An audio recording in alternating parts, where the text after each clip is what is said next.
কিছু জায়গাত আছে পুরুষ মহিলা তারা রোজা রাখেন না, ইফতারের সময় দেখবা আগরা গিয়ে ইফতার লইয়া বাড়াবাড়ি হড্ডা, সেহরির সময় আগরা গুটিয়া সেহরি লিয়া তৈয়ারি লইতরা।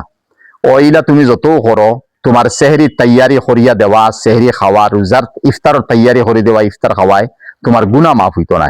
হয় এক রোজার বদলা 60টা রোজা রাখা লাগবো, আর এক মাসের রোজায় তুমি কতদিন রোজা রাখা লাগবো তুমি আন্দাজ করো। এর লাগি তা শয়তানি এক দুকা কিছু মাইনসিলা করে। তুমি যত ইফতার করো আর করাও, আর সেহরি করো আর করাও, তোমার রোজা তোর না রোজার সব তোর মিলেন না, আল্লাহর গেছে তুমি জাহান্নামের ইন্ধন মন্দায়। ইফতার না করে স্বামী স্ত্রী সবাস করলে, সবাস যদি করিলেন তো ইফতার হয়ে গেল, রোজা মঙ্গ হয়ে গেল, মানে ঠিক আছে ইফতার হয়ে যাক। ডেকুর দেওয়ার কারণে পেটের ভিতরে খাবার মুখে আসলে সেই খাবার গিললে দেখর দিছে বা বমি আইছে, আমি ফালাই দিতাম। আর মুখর হইছে ইচ্ছা করে গিলি লইছি, তাহলে রোজা গেছে গিয়ে রমজান পরে একটা খোঁজা আদায় করা লাগবো। আর যদি দেখা যায় দেখই রইছে বমি আইছে আর আমি ফালাইবার চেষ্টা করি আর অটোমেটিক ভিতরে গেছে গিয়া, তো ইনশাল্লাহ রোজা দিত না। রোজা অবস্থায় পিপাসা শেষ করার কারণে বারবার কোনো মানুষে গোসল করলে রোজা হইব, কিন্তু রোজারে মকরু বানাইবা না।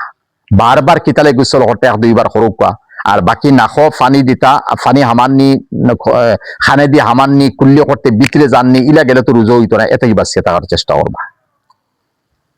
কিছু মহিলা পুরুষ সরল সুস্থ সবল সুস্থ অবস্থায় রোজা রাখে না, অন্য মানুষকে টাকা দিয়ে রোজা। আরে ভাই, এই তো এবাদতে বদনি, নিজের শরীর দিয়ে আবাদত করতাম, এগুলো অন্য কুরুর টেকা।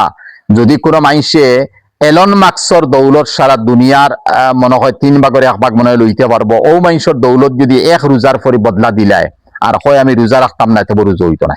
রোজা নিজের জিসমর খাহিসাতে নফসানিরে, নফসে আম্মারারে মুঠির মধ্যে আনিয়া নফসে মুতমাইন্না মানানি, আর আল্লাহ ওয়াস্তে আল্লাহরে রাজি করার নিয়তে রোজা রাখা হয়। এই রোজা পয়সার বিনিময়ে কোনোদিন আদা হইতো না। ইচ্ছাকৃত ভাবে কেউ যদি নিজের সুখের পানি রোজা অবস্থায় গিলে, আর এই রোজা অবস্থায় নিজের চকুর পানি আইছে, মুখও গেছে, ইচ্ছা করে গিলি দিছে, রোজা গেছে গিয়া। ওলা কোনো মানুষের সেফ আছে, যেমত নিজের এক নাতিন বা ছেলে মেয়ে ছোট আছেন, এরা মুখও সেফ দিলেইছেন, আমার জিবরা সেফ গেছে গিয়ে আমি সেফ গিলি লইছি, রোজা হইতো না, কোনোদিন রোজা হইতো না।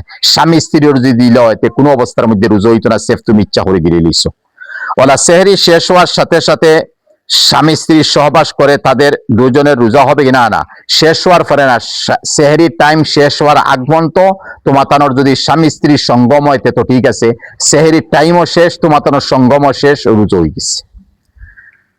গলার ভিতরে পোকা প্রবেশ করলে রোজা গলার ভিতরে পোকা অটোমেটিক গেছে, আমি তো দবাইছি না, ফুকে গুই গেছে কি রোজা হয়ে যাব।